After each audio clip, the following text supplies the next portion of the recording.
students, in the last class we learned about that in the Vijayanagara and the Bahumani kingdom, the economic and the social conditions and the art literature of the Vijayanagara empire. Today's class we are going to learn the art and architecture of the Vijayanagara emperor. The excellent work done by Vijayanagara kings in the field of the art and architecture is memorable. The emperors were known as the great patrons of the architecture. During this period, temples, palaces, forts, towers, huge halls, Mahamantapa, and public buildings, tanks, bunds, canals, and dams were constructed. Vijayanagara ಸಾಮ್ರಾಜ್ಯದವರ ಕಾಲದಲ್ಲಿ ಮಾಡಿದಂತಹ ಕಲೆ ಮತ್ತು ವಾಸ್ತುಶಿಲ್ಪಕ್ಕೆ ಇವತ್ತಿಗೂ ಕೂಡ ಸಾಕ್ಷಿಯಾಗಿ ನಿಂತಿದ್ದೇವೆ ಅಂತ ಹೇಳ್ಬೋದು. ಸುಮಾರು ಸುಂದರವಾಗಿರ್ತಕ್ಕಂತಹ ದೇವಾಲಯಗಳನ್ನು, ಸಭಾಮಂಟಪಗಳನ್ನು, ಕೋಟೆ ಕೊತ್ತಲಗಳನ್ನು ಅವರು ನಿರ್ಮಿಸ್ತಾ ಬಂದಿದ್ದರು. ಅಷ್ಟೇ ಅಲ್ಲದೆ ಅವರು ಕಲೆ ಮತ್ತು ಸಾಹಿತ್ಯಕ್ಕೆ ಹೆಚ್ಚಿನ ಮಹತ್ವವನ್ನು ನೀಡಿದರು ಅಂತ ಹೇಳ್ಬಿಟ್ಟು ತಿಳಿದು ಬರುತ್ತೆ. ಅವರ ಕಾಲದಲ್ಲಿ ದೇವಾಲಯಗಳು, ಅರಮನೆಗಳು, ಕೋಟೆಗಳು ಮತ್ತು ಗೋಪುರಗಳು ಮತ್ತು ಮಹಾಮಂಟಪಗಳು ಮತ್ತು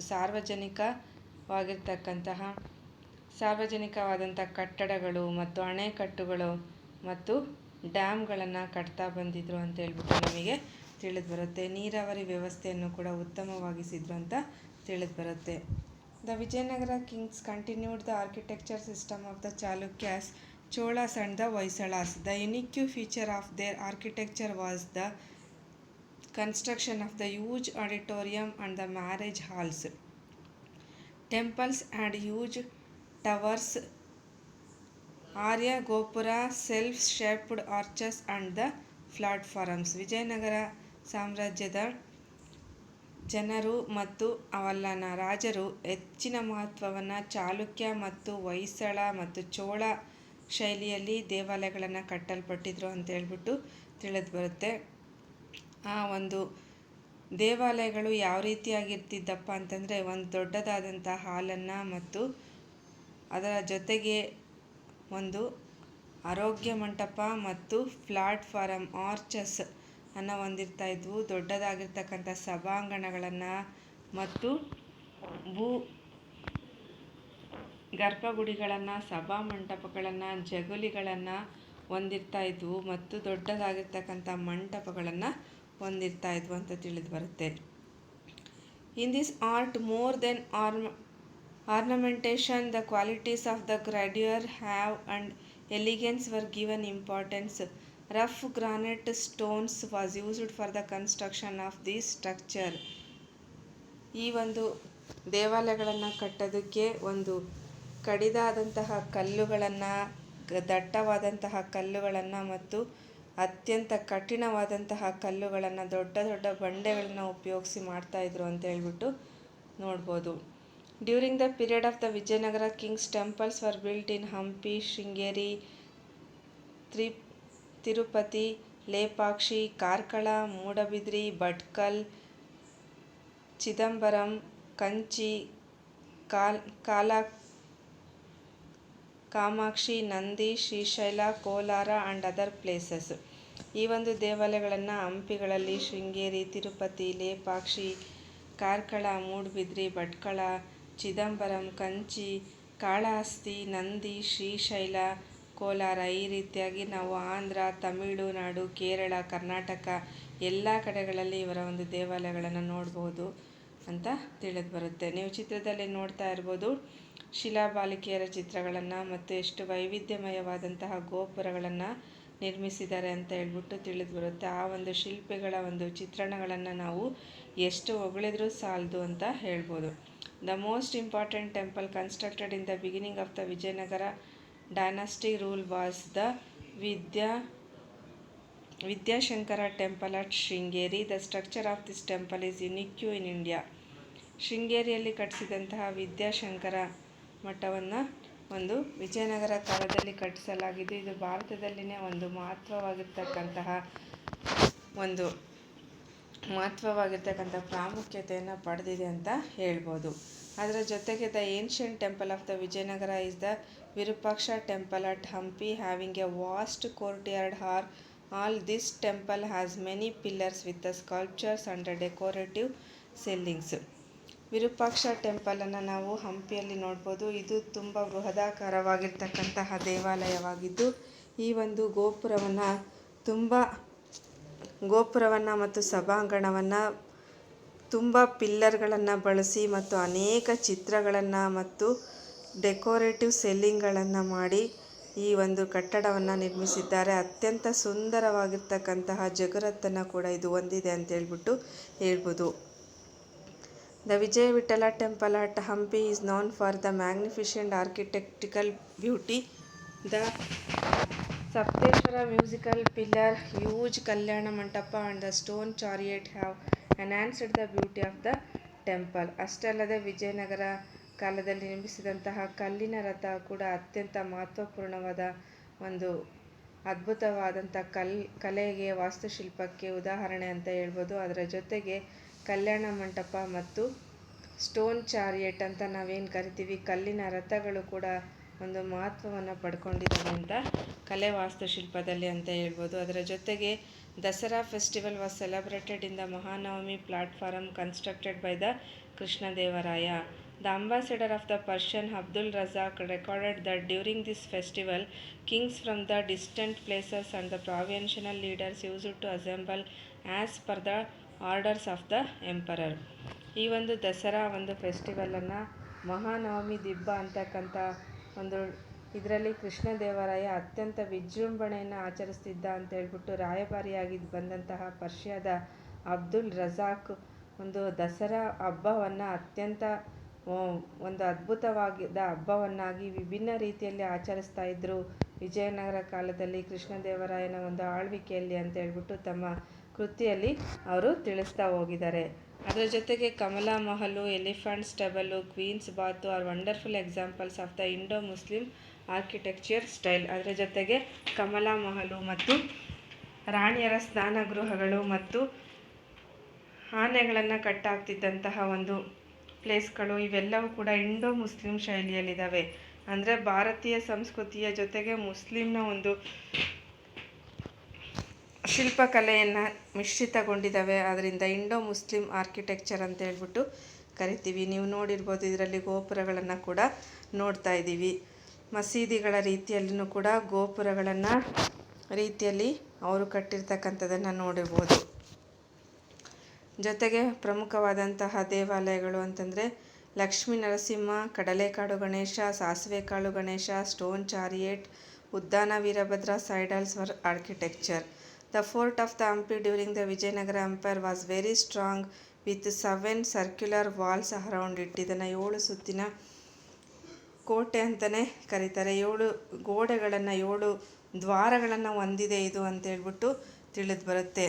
ಅದರ ಜೊತೆಗೆ ಲಕ್ಷ್ಮೀ ನರಸಿಂಹ, ಕಡಲೆಕಾಳು ಗಣೇಶ, ಸಾಸಿವೆಕಾಳು ಗಣೇಶ, ಕಲ್ಲಿನ ರಥ, ಉದ್ದಾನ ವೀರಭದ್ರನ ಇವೆಲ್ಲವೂ ಕೂಡ ಪ್ರಮುಖವಾದಂತಹ ದೇವರುಗಳನ್ನು ಅತ್ಯಂತ ಅದ್ಭುತವಾಗಿ ಕೆತ್ತನೆಯನ್ನು ಮಾಡಿದ್ದಾರೆ ಅಂತ ಹೇಳ್ಬೋದು. ಇದಿಷ್ಟು ನಮಗೆ ವಿಜಯನಗರ ಸಂಬಂಧಪಟ್ಟಂತಹ ಒಂದು ಕಲೆ ಮತ್ತು ವಾಸ್ತುಶಿಲ್ಪದಾಗಿದ್ದರೆ, ನಾವೀಗ ಬಹುಮನಿ ಸಾಮ್ರಾಜ್ಯದ ಒಂದು ಇಂಟ್ರಡಕ್ಷನ್ ಅಂದರೆ ಬಹುಮನಿ ಸಾಮ್ರಾಜ್ಯದ ಬಗ್ಗೆ ನಾವು ಸ್ವಲ್ಪ ಮುನ್ನಣೆಯನ್ನು ಇವತ್ತಿನ ಕ್ಲಾಸಲ್ಲಿ ತಿಳ್ಕೊಳ್ಳೋಣ. The other important historical change seen in the 14th century was the rise of the Bahmani kingdom. In the year 347 CE, Abdul Din Hasan Gangu Bahman Shah established this dynasty. The Bahmani and the Shahi dynasties ruled from 1347 to 686 CE.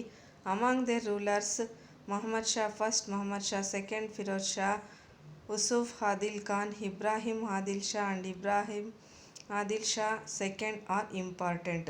14ನೇ ಶತಮಾನದಲ್ಲಿ ಬಹುಮನಿ ಸಾಮ್ರಾಜ್ಯವನ್ನು 1347ರಲ್ಲಿ ಅಲ್ಲಾವುದ್ದೀನ್ ಹಸನ್ ಗಂಗು ಬಹಮನ್ ಶಾ ಅಂತಕ್ಕಂಥವನು ಎಸ್ಟಾಬ್ಲಿಷ್ನ ಮಾಡ್ತಾನೆ. ಮತ್ತು ಶಾಹಿ ಡೈನಾಸ್ಟಿಯನ್ನು 1347ರಿಂದ 1686ರವರೆಗೆ ನೋಡ್ಬೋದು. ಶಾಹಿ ಡೈನಾಸ್ಟಿಯಲ್ಲಿ ಆಳಿದಂತಹ ಪ್ರಮುಖವಾದಂತಹವರ ಅಂದರೆ ಮೊಹಮ್ಮದ್ ಶಾ ಮೊದಲನೇ, Mohammed Shah first, Mohammed Shah second, Firoz Shah, Yusuf Adil Shah, Adil Khan ಮತ್ತು ಇಬ್ರಾಹಿಂ ಆದಿಲ್ ಶಾ ಮತ್ತು Ibrahim Adil Shah second ಇವರು ಪ್ರಮುಖವಾದಂತಹ ದೊರೆಗಳ ಆಗಿದ್ದಾರೆ. The history of the Bahmani rulers can be seen two stages. The first stage in 1346 to 1422 CE, Gulbarga was their capital. Their main rivals were Rayas of the Telangana and the Vijayanagara. 8 sultans ruled from here. Shahibuddin Ahmad shifted the capital from the Gulbarga to Bidar. The Bidar remained the capital city of the Bahmani till their end. Bahmani ಸುಲ್ತಾನರ ಒಂದು ರಾಜ್ಯಭಾರವನ್ನು ನಾವು ನೋಡ್ತಾ ಹೋದಾಗ ಅದನ್ನು ಎರಡು ಸ್ಟೇಜ್ಗಳಲ್ಲಿ ನೋಡ್ತಾ ಹೋಗ್ತೀವಿ. ಅದರಲ್ಲಿ ಮೊದಲನೇದಾಗಿ ರಾಯಸ ತೆಲಂಗಾಣ ಅಂತ, ಇದರಲ್ಲಿ ನಮಗೆ 8 ಜನ ಸುಲ್ತಾನರು ಪ್ರಮುಖವಾಗಿ ಬರ್ತಾರೆ. ಅದರಲ್ಲಿ ಶಾಹಿಯುದ್ದೀನ್ ಅಹಮದ್ ಅಂತಕ್ಕಂಥವನು ಗುಲ್ಬರ್ಗಾದಿಂದ ಬೀದರ್ಗೆ ರಾಜಧಾನಿಯನ್ನು ಸ್ಥಳಾಂತರಿಸಲ್ಪಡ್ತಾನೆ. Bidar remained the capital city of the Bahmani till their end. ಅದರ ನಂತರ ಗುಲ್ಬರ್ಗಾದಿಂದ ಬೀದರ್ ರಾಜಧಾನಿ ಆಗಿದ್ದು ಕೊನೆಯವರೆಗೂ ಕೂಡ ಬಹುಮನಿ ರಾಜ್ಯದ ಪತನದವರೆಗೂ ಕೂಡ ಬೀದರೇ ರಾಜಧಾನಿಯಾಗಿ ಮುಂದುವರಿಯುತ್ತೆ. Muhammad Gawan from 1347 to 1426 CE, Kalburgi was the capital of the Bahmani kingdom. During this period, Muhammad Gawan ruled the kingdom with the selfishness and the dedication. Mohammad Gawan ಅತ್ಯಂತ ಪ್ರಾಮಾಣಿಕನಾಗಿದ್ದ. ಈತನ ಕಾಲದಲ್ಲಿ ಕಲಬುರ್ಗಿ ರಾಜಧಾನಿಯಾಗಿದ್ದು 1347ರಿಂದ 1426ರವರೆಗೂ ಇವನು ರಾಜ್ಯಭಾರವನ್ನು ಮಾಡ್ತಾನೆ. ಅತ್ಯಂತ ಒಬ್ಬ ಸಮರ್ಥ ಆಡಳಿತಗಾರ ಆಗಿದ್ದ. As A prime minister he took the Bahmani kingdom to the great heights. He learned the Muslim religious verses and law at Cairo, also gained the proficiency in the Arab and the Persian languages. Arab ಮತ್ತು ಪರ್ಷಿಯಾ ಭಾಷೆಗಳನ್ನು ಬಲ್ಲವನಾಗಿದ್ದು ಈತ ಒಬ್ಬ ಅತ್ಯಂತ ಪ್ರಮುಖವಾಗಿರ್ತಕ್ಕಂಥ ಸಮರ್ಥವಾಗಿದ್ದಂಥ ಪ್ರಧಾನಮಂತ್ರಿ ಆಗಿದ್ದು ಬಹುಮನಿ ರಾಜ್ಯವನ್ನು ಅತ್ಯಂತ ಉನ್ನತ ಸ್ಥಿತಿಗೆ ಇದರಲ್ಲಿ ಪ್ರಮುಖವಾದಂಥ ಪಾತ್ರವನ್ನು ವಹಿಸ್ತಾನೆ. ಈ served the prime minister during the rule of the Bahmani kingdom Humayun, Nizam Shah and the Mohammad Shah third. ಇವನ ಕಾಲದಲ್ಲಿ ಬಂದಂಥ ಪ್ರಮುಖವಾದಂತಹ ಒಬ್ಬ ಬಹುಮನಿ ಸಾಮ್ರಾಜ್ಯದ ಅರಸರುಗಳು ಅಂತ ಹೇಳ್ಬೋದು. ಅವ್ರು ಯಾರಪ್ಪ ಅಂದರೆ ಹುಮಾಯೂನು, ನಿಜಾಮ್ ಶಾ ಮತ್ತು ಮೊಹಮ್ಮದ್ ಶಾ ಥರ್ಡ್.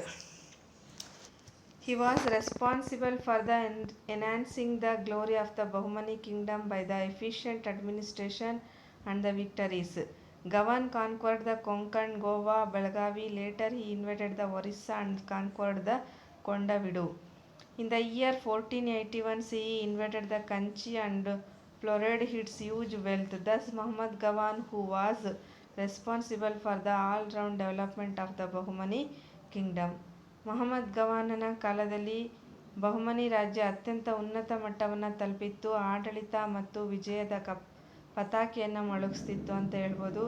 ಗವಾನನು ಕೊಂಕಣ ತೀರ ಮತ್ತು ಗೋವಾ ಮತ್ತು ಬೆಳಗಾವಿ, ಒರಿಸ್ಸಾ ಮತ್ತು ಕೊಂಡವಿಡು ಪ್ರದೇಶಗಳನ್ನು ವಶಪಡಿಸ್ಕೊಂಡಿದ್ದ. ಅಷ್ಟೇ ಅಲ್ಲದೆ ಇವನು 1481ರಲ್ಲಿ ಕಂಚಿಯನ್ನು ಕೂಡ ವಶಪಡಿಸ್ಕೊಂಡು ಅಲ್ಲಿನ ಅಪಾರವಾದಂತಹ ದನಕನಗಳನ್ನು ತಗೊಂಡು ಬಂದಿದ್ದ ಅಂತ ಹೇಳ್ಬಿಟ್ಟು ತಿಳಿದು ಬರುತ್ತೆ. Mohammad Gawan who was responsible for the all-round development of the Bahmani kingdom. Mohammad ಗವಾನನು ಬಹುಮನಿ ರಾಜ್ಯದ ಒಬ್ಬ ಪ್ರಮುಖ ಪ್ರಧಾನಮಂತ್ರಿ ಆಗಿದ್ದು ಎಲ್ಲ ರೀತಿಯ ಬೆಳವಣಿಗೆಯನ್ನು ಮಾಡ್ತಾ ಇದ್ದ ಅಂತ ಹೇಳ್ಬಿಟ್ಟು ತಿಳಿದು ಬರುತ್ತೆ.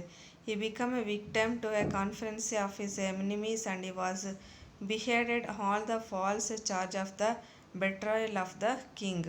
After his death, the kingdom became weak and strengthened into the 5 parts. Mohammed ಗವಾನನ ನಂತರ ಬಂದಂತಹ ಎಲ್ಲ ರಾಜರು ಅಸಮರ್ಥರಾಗಿದ್ದರು ಮತ್ತು ಅವರು ಶತ್ರುಗಳನ್ನು ಹತ್ತಿಕ್ಕದ್ರಲ್ಲಿ ಹಿಂದೆ ಬಿದ್ದರು ಅಂತ ಹೇಳ್ಬಿಟ್ಟು ತಿಳಿದು ಬರುತ್ತೆ. ಅದೇ ರೀತಿಯಾಗಿ ಮೊಹಮ್ಮದ್ ಗವಾನನ ಒಂದು ಸಾವಿನ ನಂತರ ಬಂದಂತಹ ಎಲ್ಲ ದೊರೆಗಳು ಒಡೆದು ಹಂಚಿ ಹೋದರು.